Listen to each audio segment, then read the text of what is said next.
Hello everyone, my name is Pistachios and welcome back to another episode of my Terraria Master Mode adventure. In the last episode we mined a bunch of meteorite from which we then crafted a bunch of new gear including the whole armor set, space gun and ham axe. Then we fought the goblin army again, this time it was much easier than the first, and after that we went on an adventure to the deepest part of the world, the underworld, though we only popped in for a second, grabbed the Hellforge and left.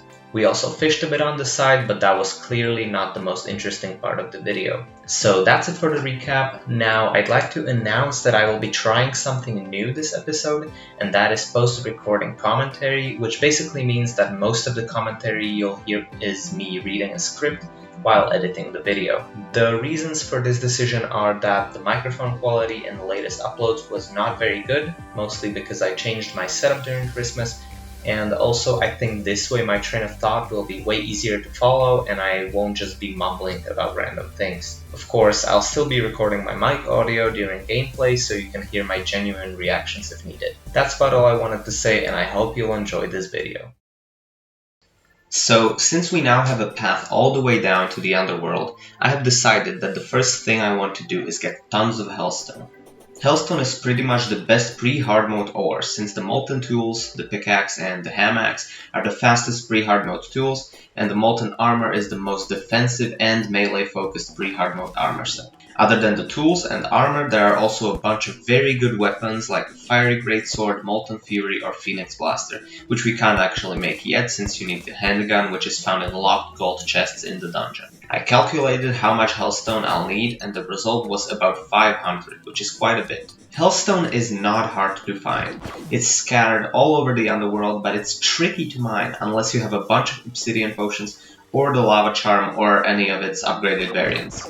I have neither of those things. Hellstone, much like meteorite, will burn you if you touch it, which can be resisted with the obsidian skull. However, it also releases a bit of lava whenever it's mined, which is a big problem that will make mining it way more difficult than any other ore. Oh, hello! Okay, wait. I'm such a dumbass. When I finally got down to the underworld, I was immediately attacked by Bone Serpent, which is this long, snake-like creature made out of bones that at this stage of the game is almost like a mini-boss. I defeated him without much trouble, because I'm amazing, but I knew he wasn't going to be the only one I'd have to face. Anyway, for now, I went to the bottom of a ruined house to start my Hellstone mining operation from there. I developed a system where I built tunnels around pockets of Hellstone.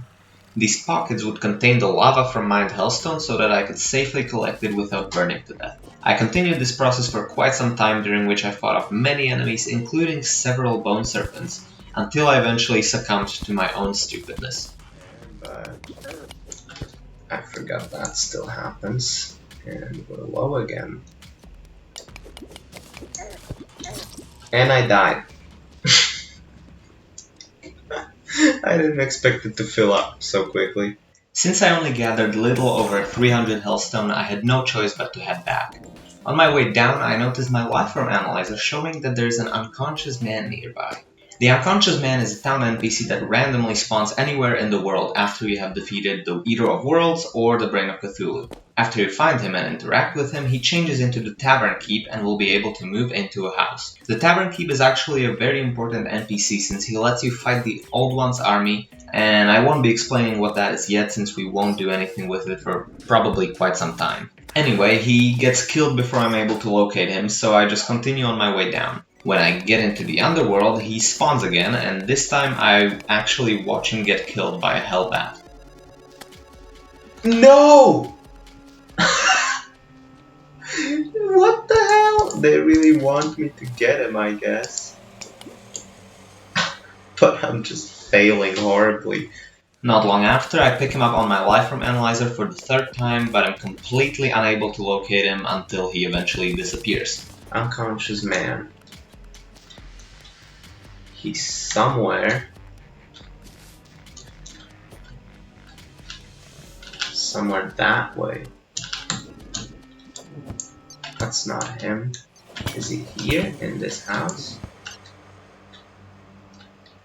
No.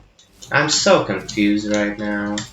I finish mining since I hit my 500 Hellstone goal and return home. Now, Hellstone itself isn't very useful until you turn it into Hellstone bars, and for that you require 1 obsidian for every 3 Hellstone, which I didn't have enough of. Therefore, I head down again only to pick up the unconscious man on my lifeform analyzer for the 4th time, though this time I actually finally managed to interact with him. They really want me to find him, but I'm just so bad at it. Is he up somewhere? Wait, I think that may have been him. Yes, that's him. There he is. Got him. After that, I continue mining obsidian. Not long after, I see 2 squirrels colored similarly to different gem types appear from the right near where the Tavernkeep was. Excuse me? What? What? Now, at the time, I didn't know what these were, so I was very confused. Turns out they're simply called gem squirrels, and they tend to spawn near town NPCs in the cavern layer. Therefore, they're not very rare, but since I didn't know that, I captured them and took them home with me, where I put them both in terrariums for display. Maybe sometime in the future I can have a project where I gather all the different types and keep them as a collection. For now though, I continued with more useful matters. Since I now had the Tavernkeep, I was able to purchase the cavern pylon. Next, since I finally had all the necessary materials, I crafted a bunch of Hellstone bars. From these, I crafted the Molten Pickaxe, Molten Hamaxe, Imp Staff, Full Molten Armor, Lava-Proof Bugnet, Fiery Greatsword, and Molten Fury. Up next, I went to complete a fishing quest from the Angler.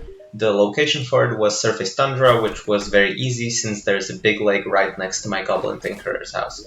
There was a bit of panic though, because I thought fishing quests refresh at midnight, so I was in a hurry the whole time, and I would have even done it before midnight if the dye trader hadn't been dead, but since she was, I got to the Angler just a little bit too late. Luckily, I was wrong, and fishing quests refresh at the start of each day, which is 4:30 AM. So I got my quest reward, which was a fuzzy carrot along with some bait and a little bit of money. The fuzzy carrot is a mount summoning item which summons a giant rideable bunny that runs very fast. Unfortunately, I always forget about my mounts and therefore use them very rarely. Then I waited until morning so I could go complete another fishing quest, and the location for it was Surface Forest, and the only complication was this tanky-ass bug. But I caught my fish and got my rewards, which are also the sole reason why I'm even doing these quests in the first place. If you don't know, there are a bunch of items only obtainable through fishing quest rewards, including the fuzzy carrot, which I already have. The ones I'm mostly after though are the Fisherman's Pocket Guide, Weather Radio, and Sextant, which are necessary for the cell phone. But I'd also like the Angler Armor Set for fishing power, Golden Fishing Rod, Golden Bugnet, or any of the Angler Tackleback components. There are also some hard mode exclusive items, including the Super Absorbent Sponge and Bottomless Water Bucket, which will force me to continue fishing even in hard mode. So that's gonna be it for this episode, hope you all enjoyed. It seems like the videos are going to be getting even shorter since my editing software suddenly starts lagging once there are too many elements or something, but it also means that they will be coming out more often. At least I hope so. That's it for now, hope I'll see you next time, and bye bye.